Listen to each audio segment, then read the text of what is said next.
Hello everyone, this is Beth Traherne back again with another art book review. This time it's called Realistic Pet Portraits in Colored Pencil. Now the author and artist of this one, her name is Anne DeMille Flood. She lives in Washington and she is a realistic artist who specializes in animals done in colored pencil. She does others, but this one, like I said, is specifically about colored pencils. And overall, what I really liked about it is it had good examples and overall a good breakdown of the different steps for each process. I would highly recommend this one for beginners, especially if you're just starting out trying to do realism on animals. And like I said, animals, portraits, and stuff like that. So it's really good for anybody who's wanting to do like furry or anthro art. And we'll go ahead and get started. And you'll see like little bits and pieces of some of her artwork throughout. And this one's chapter 1. This one's really just learning, the basic pencil categories, color, point, pressure, and shading.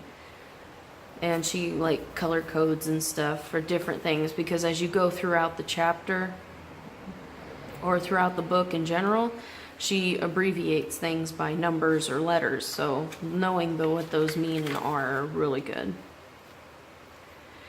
Materials and supplies, like it said, self-explanatory. This talks about some of the materials and the supplies she uses, how she uses her references, and how she enunciates to make sure that the references are very good quality. Because when you're trying to pick up bits and pieces of details from a bad picture, it's just not going to work out very well. Go into learning about some of the different materials that you can use, from paper, pencils, erasers, and she even uses some kinds of tape for some of her detail work. And that I found really interesting when I read through that. And then chapter 3, fur and feathers, some techniques and patterns that you can use to create different kinds of textures. Like it says, from the furs, the feathers, and different color combinations. Say if your animal is calico or has brindle colors, or just a different mix of color. And then the eyes, this one goes into a little more of the anatomy and the structure of different kinds of eyes. And it has like examples from like cats, dogs, horses, birds.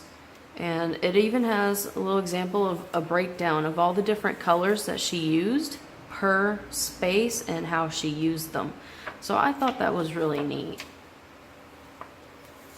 And then chapter 5 is on facial features. And this talks about learning how to display the proper expression for your subject. And also goes into knowing and learning how to draw the eyes, nose, mouth, ears for different kinds of animals. Again, dogs, horses, cats, birds. She has an array of different animals, but that seems to be her main basic 4. And then chapter 6, learning again different color options of fur for the different cats. I mean, you have everything from short-haired to really hairy to bald. So she doesn't have any balded cat examples in here, but she has a good few. And then chapter 7, same thing, except this one is about dogs. You got short hair, you got curly hair, long, and just a different array. And then chapter 8, birds. Of course, that one's going to be a little bit different, because instead of fur, you're having to learn how to do feathers, which she does the breakdown step by step of those too, which I found really neat for different breeds of parrot.